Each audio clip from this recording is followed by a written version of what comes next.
Hey guys, what's up? It's CS back here with another installment, and today I'm going to preview UFC on Fuel TV, Struve versus Miocic. Alrighty folks, well I like the way this card looks. I think England's in for a fun night of fights. A lot of their fighters on here, a lot of their better fighters. Dan Hardy, John Hathaway, Paul Sass, Shane Mills. Jason Young. Jimi Manuwa's in the UFC. That motherfucker's crazy. People who are going to this card are in for a really fun night, I think. I think we're going to see a lot of fight of night potential among 2 or 3 of these fights. I think we're going to see a few knockout night contenders here as well. So yeah, I'm really looking forward to this one. Tell me what you guys think of it overall in the comment section below. Like usual, preliminary card picks in the description below as well. But let's take a look at that heavyweight main event between Struve and Stipe Miocic. Alright guys, now this looks like a pretty fun main event. Struve or Stipe Miocic. I got Stipe winning this because I don't think he's going to fight like an idiot. And I think matchup-wise, I think he has Struve. I think he has the boxing and the know-how to get within Struve's reach on the feet. And once he knocks him down with the hard combinations that he throws, I don't think he's going to get careless on the ground into where he can get caught with a Struve. You get caught with an armbar or a triangle. So I think Stipe is going to be relatively accurate, and I think he's going to, pace himself. I think that Struve, I don't see how he dictates the pace of this fight because he usually never does, he doesn't exactly fight well with the 84.5-inch reach. Like, he doesn't fight like a John Jones would, you know what I'm saying? He has pretty good pop on those punches, however, so if he's able to land multiple punches into combos, I think he might put Stipe in some trouble on the feet. And his kicks, if he's able to land them cleanly, maybe he's able to frustrate Stipe there as well. On the mat, though, if Stefan somehow gets on top of Stipe, I think that's about it for Miocic. I'm not sure how well he works off his back, if he can even sweep Struve. Highly unlikely. Struve is a pretty good BJJ practitioner. His top game is probably as good as his bottom game, which is pretty good. Stefan, of course, is never out of a fight against most heavyweights if he's taking shots from the bottom. Usually he's trying to bide his time until he can wrap up an arm or get a triangle. And again, Stipe has to watch out for it, but I think Stipe is smart enough to do so once he knocks down Struve. So I think that's most likely to happen. We'll see, though. Struve can easily, surprise me again. I really like Stipe's skill set, and I think he's improving with every fight. So, yeah, I think we're going to see one of the better Stipe Miocics here. I think Struve is going to do his thing stand-up-wise. I think he's going to improve with trying to, put the guy at the distance. In the end, I still think Stipe is going to get within it and land, an uppercut or some shit like that to put Struve on his back, and then I think he'll finish him clean with TKO. So, yeah, ground pound finish from Stipe Miocic. I think it happens in round 2. That is a tough main event to call. I'm not betting on it. But now let's move on to that co-main event between Dan Hardy and Amir Saddallah. Yeah, Dan Hardy really only has to be worried about Amir's sambo if Amir chooses to use it. And yeah, if Amir tries to wrestle or some shit, and gets Dan Hardy to ground, Amir is most likely, slated to lock up an armbar or some shit like that. I just have no faith in the advancement of Dan Hardy's BJJ game. However, I think that even Dan Hardy can improve defensive wrestling-wise against someone like Amir Saddallah, whose ability to get to the ground isn't great. So I think Dan Hardy can keep it on his 2 feet. But what's most likely to happen is Amir Saddallah doesn't even bother going to the ground. I haven't seen that much of a desire for Amir to do that as of late. So I think he's going to want to stand with Dan Hardy, prove a point, and ultimately get outpointed like he did against, what's-his-face? Ludwig. I think Dan Hardy, can, technically out kickbox Amir Saddallah.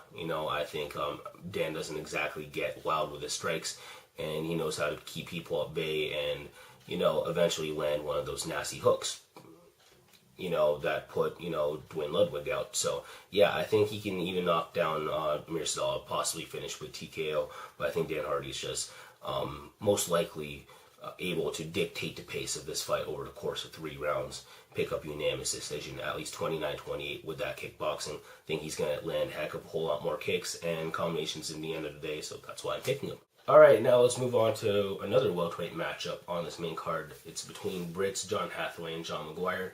Yeah, I got John Hathaway winning this relatively easily. think McGuire's real only threat to win is, of course, with his ground game. He has a very solid BJJ. He can probably whip out an armbar or some shit, like attempts, but, I think John Hathaway's going to roll out of him. John Hathaway is a pretty savvy grappler himself, and, him wrestling-wise, I think it's good offensively and defensively, and I think he's going to do what he can to keep this fight on the feet. Hathaway's hands, aren't the greatest. However, I definitely think they're, good enough to just keep John McGuire at bay and just be able to pick him apart. I think that's what's most likely to happen. Him being in front of people in England, I think that's what they want to see as well. So I think he's more slated to do something like that and just pick apart John McGuire with jabs and kicks throughout, a 3-round, fight to pick up the unanimous decision. So that's why I'm going with John Hathaway to win at least 29, 28, 30, 27 on the feet against John McGuire, UD. But now let's move on to that bantamweight bout, Brad Pickett versus Yves Jabouin. Now, I've underestimated Yves time in and time out, but I really don't see how he wins this one. Brad Pickett is just as comfortable striking. He has pretty solid combinations. He's pretty quick getting those off. You know what I'm saying? He can get into the mid-range game and start throwing down. So could Yves, though. Yves has probably the better kicks of the two. He's a little more flashier with, spinning strikes as well. However, Brad is pretty good in terms of his transition game to strike one moment and then take down the opponent the next. I think he'll be able to do that against Yves Jabouin. Now, Jabouin's wrestling defense has improved. However, I think Brad Pickett's is that darn good of a wrestler. I think he's improved drastically over the years. I think he'll be able to put Yves on his back to where, he is, a non-threat. And I think that Brad Pickett should be able to finish this fight via TKO, if not get a submission. I think he's likely to get Jabouin's back because I think Jabouin is that whack on the ground. So I think that when Brad Pickett's done picking him apart on the feet, I think it winds up on the ground somehow, maybe via a trip or a double leg. And from there, I think Brad Pickett's just going to proceed to TKO Jabouin, but instead get his back for a rear naked choke. So that's my pick. I think it happens in round 2. Brad Pickett submission. Next up, we got a lightweight match between one of my favorites, Paul Sass, and Matt Lyman. Yeah, Paul Sass should get this. Really, I just don't see this fight going 3 rounds without hitting the ground once with Sass on the bottom. I just think that Sass somehow is going to lure Matt Lyman into that kind of fight, and I think he'll get a really quick triangle because of it. Kind of like he did to Volkman. Not as easy, though, because Matt Lyman has faith in his other skills and is willing to try and stand with Sass and stuff. We might even see Sass, pull guard and shit, but in the end, I think he's going to get a triangle somehow or some way, maybe even mounted. I don't know. Paul Sass is just a maniac in terms of trying to get that. Matt Lyman, he's a pretty smart fighter. Fighter IQ is pretty good. He knows what he has to do to win this fight. That's keep it standing and not fuck with Sass on the ground whatsoever, although he is a good grappler in himself, and it is Matt Lyman. But I just have a feeling it's going to get down to the ground. I'm not sure if I have enough faith in Matt Lyman's ability to just keep it standing, because Paul Sass does have ways of getting it to the ground, I think. So yeah, I'm going to go with Paul Sass to win via second round triangle. Not sure how he gets it, but we'll see. And now let's move on to yet another welterweight match, the one that's kicking us off on the main card between Shane Mills and Duane Ludwig. I do not see how Duane Ludwig wins this fight. Shane Mills is as technical on the feet. He's faster. He has more power. He's more likely to let go trigger-wise. I think he's going to be quicker in terms of to the punch. I just don't see Duane Ludwig having much success here. I think Shane Mills is just going to go in there, land a few kicks, a few punches, and then one of them is going to be a knockout, maybe a straight right, and maybe it's a head kick. I don't know. I just think Duane Ludwig is way past his prime, and I think he's severely outmatched by the quicker, more athletic, and as technical striker in Shane Mills, who's, again, probably going to pull the trigger first. So yeah, I got Shane Mills with a first round knockout. Yeah, let's go with the head kick. And yeah, there it is, guys. That about does it for my main card predictions of UFC on Fuel TV, Struve versus Miocic.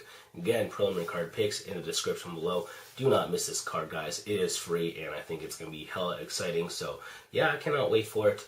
And yeah, hopefully you see me for a review after. And yeah, until then, take care. Thank you for all the support once again. Deuces for all my supporters, bruises for all my haters, and take care. Peace.